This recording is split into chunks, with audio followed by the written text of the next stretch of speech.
എനിക്ക് വന്നൊരു മെസ്സേജ് രസകരമാണ്. പരീക്ഷൻ്റെ 2 ദിവസം മുമ്പ്, സാർ ഷോർട്ട് നോട്ട് എവിടെയെങ്കിലും ഉണ്ടോ സാർ, ഉണ്ടെങ്കിൽ ഒന്ന് അയച്ചു തരണം കേട്ടോ. ഏത് +2 കുട്ടി ചോദിക്കുകയാണ് ഷോർട്ട് നോട്ട്, SLC കുട്ടി ചോദിക്കുകയാണ് ഷോർട്ട് നോട്ട് തരുമോ. ഈ ഷോർട്ട് നോട്ട് സിസ്റ്റം വലിയ ഡേഞ്ചർ അല്ലേ, കുട്ടി മനസ്സിലാക്കുന്നില്ല. 1 മണിക്കൂർ കൊണ്ട് വിപ്ലവം ഉണ്ടാക്കാം, ഷോർട്ട് നോട്ട് പഠിച്ചാൽ മാർക്ക് കിട്ടും. എങ്ങനെ കിട്ടും കുട്ടികൾക്ക്?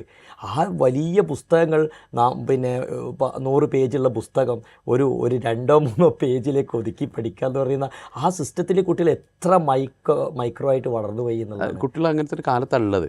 എല്ലാം ഷോർട്ടാക്കുന്ന കാലത്താണ്. അതെ അതെ. മെസ്സേജുകൾ, അവർ ചാറ്റിങ് എല്ലാം ഷോർട്ടാണല്ലോ.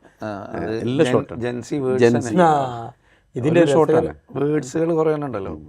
IDK, PYQ എന്നൊക്കെ പറയുള്ളൂ. I don't know, previous year question തന്നെ PYQ, ഇങ്ങനെ ചെറുതാക്കിയിട്ടാണ് അവർ പറയുന്നത്. അതിൽ വേറെ രസം കേൾക്കണം. ഒരു ദിവസം ഒരു കുട്ടി എന്നോട് പറഞ്ഞു, സാർ എനിക്കൊന്ന് പേഴ്സണൽ സംസാരിക്കണം എന്ന് പറഞ്ഞു. അപ്പം ഞാൻ, എന്താണ് മോനെ പ്രശ്നം? സാർ എനിക്കൊരു ലഹരി ഉണ്ട്. ഞാൻ പഠിച്ചോനെ, ഈ ലഹരിയൊക്കെ സോൾവ് ചെയ്യണമെങ്കിൽ കുറേ ദിവസം എടുക്കുമല്ലോ, സൈക്കോളജി പ്രകാരം നിങ്ങൾക്ക് അറിയാലോ. അപ്പോൾ അവൻ, ഞാൻ ചോദിച്ചു എന്താണ് മോനെ ലഹരി? അപ്പോൾ സാറ് വിചാരിക്കുന്നതല്ല എന്ന് പറഞ്ഞു. അപ്പം ഞാൻ ചോദിച്ചു എന്താണ്?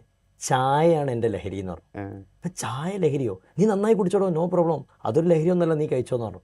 സാർ അതല്ല പ്രശ്നം, ഞാൻ എൻ്റെ ഫ്രണ്ട്സിൻ്റെ കൂടെ വൈകുന്നേരം ക്ലാസ് കഴിഞ്ഞ് ഉടനെ ചായ കുടിക്കാൻ പോകും. ചായ കുടിക്കാൻ വേണ്ടി പോകുന്ന ഞാൻ വീട്ടിലേക്ക് തിരിച്ചെത്തുന്നത് 10 മണിക്കാണ്. നല്ല ചായ കുടി വലിയ ലഹരിയാണ്.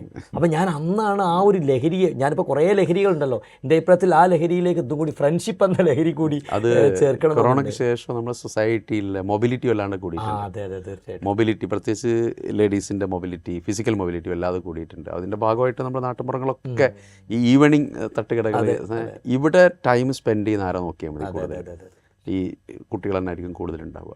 എന്നിട്ട് അത് ഫുള്ളി ടെൻസ്ഡായി അവനെ അവസാനം എങ്ങനെയാണ് ആ ഫ്രണ്ട്സിൻ്റെ കൂട്ടത്തിൽ നിന്ന് എങ്ങനെ നേരത്തെ പോരാം എന്നുള്ള സൈക്കോളജി അവനവിടെ അപ്ലൈ ചെയ്തത്. ഞാൻ ആദ്യത്തെ ദിവസം 1/2 അവർ കുറച്ചു, ഇനി ആരെങ്കിലും ഉണ്ടെങ്കിൽ ചെയ്യാമല്ലോ, 1/2 അവർ കുറച്ചു. പതുക്കെ ഫ്രണ്ട്സിൻ്റെ ഇടയിൽ നിന്ന് സ്കൂട്ട് അവനെ പഠിപ്പിച്ചെടുത്തു.